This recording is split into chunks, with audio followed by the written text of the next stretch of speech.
I love action platformers and I love roguelikes. So seeing a game combining these with an old style handheld game pixel art was something I couldn't wait to play. And that's what Dark Scrolls is. Developed by Doinksoft and published by Devolver Digital. Now, this is the first game from Doinksoft I've played, but I have been a fan of Devolver Digital for a long time. I love seeing the antics they put up around their games, as well as the games themselves. Like for Dark Scrolls, they actually put up a phone number they can call for help on the game, reminiscent of the old gaming helplines from back in the day. Also, they delayed this game from when it was originally set to come out, as it was originally set to come out the same day as Mina the Hollower, another indie title. Instead, Devolver put out an announcement that they were delaying Dark Scrolls so they could play Mina the Hollower and suggested others do the same, which I love to see when indie studios support each other like that, making it so whenever Devolver Digital has a new game coming, I have my eyes on it. Seeing them publish a game is almost like a seal of authenticity that I'm in for a good time. But sadly, this time might be the exception to that rule, because my experience with Dark Scrolls was sadly not what I was hoping for when I first saw the game. And before I get into what I didn't like about the game, let me first say what I did like about the game.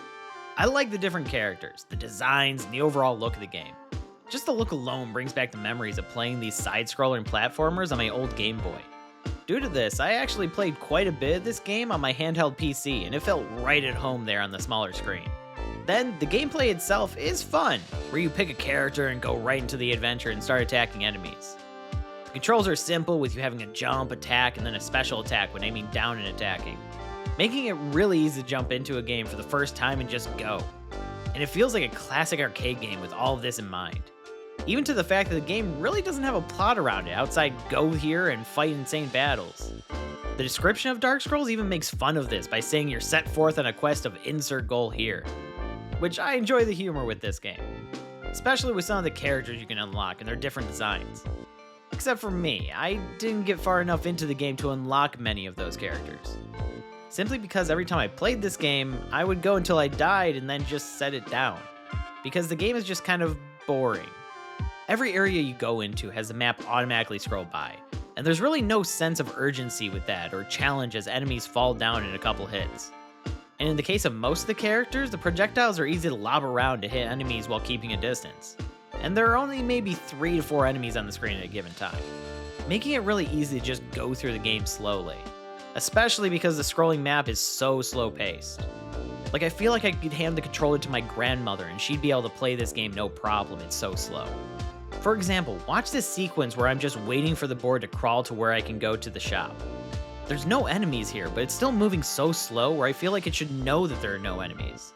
And I'm coming to the shop, so it should snap in place instead of making me wait. And this is the same way as you come up to areas where the screen locks in place and you take on a horde of enemies, where you're just kind of waiting for the screen to catch up to itself. Which I will admit, this part of the game is where things do get chaotic with more enemies bouncing around. And since you're locked into an area with an unending amount of enemies coming at you during a set amount of time, it allows you to go crazy. And I will say, that's what the rest of this game should have felt like. Because as the game's description alone, it's a crazy roguelike action game. But it doesn't feel that crazy. It just kind of feels slow. I will say, I do like how the game handled upgrades, where you earn stars as you progress through the level, with there being 5 levels of progression total. And you can equip power-ups to these stars, so when you reach that level, it'll automatically trigger, giving you things like extra speed or adding a flame effect to your attacks for more damage. It's a unique mechanic, and I really enjoy trying to figure out the best placement for my upgrades, or deciding to skip them altogether in order to use my coins for some other kind of uses between the different areas of the map. But like I said, most of the game is just a slog to get through, where it's not much like I feel like I'm playing as I am waiting for the game to catch up to me. Where the only time I felt like I was actually playing the game and had a hard time was with the bosses, which I will say are the highlight of the game in my opinion. Each boss feels unique, where you have to learn their patterns and attack them, and their health slowly drops down as you send flurries of attacks toward them. It's the part of the game that I actually had the most fun with, and I would love to see a boss rush mode come to the game so I can just go through the bosses one by one on their own. But as it stands with the game as of right now, I have to say I was kind of disappointed in it. I love Devolver Digital and their lineup of games that they've published, and I will continue to look at almost everything they put out. But I will say this one was kind of a miss for me, which I did not expect going into it.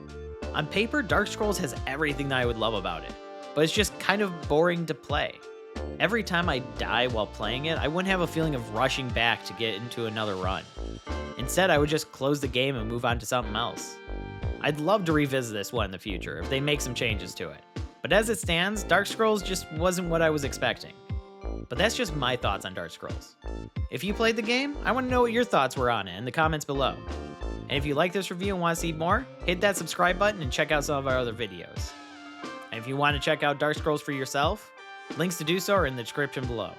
Until next time, this is Brad with the Bickering Nerds.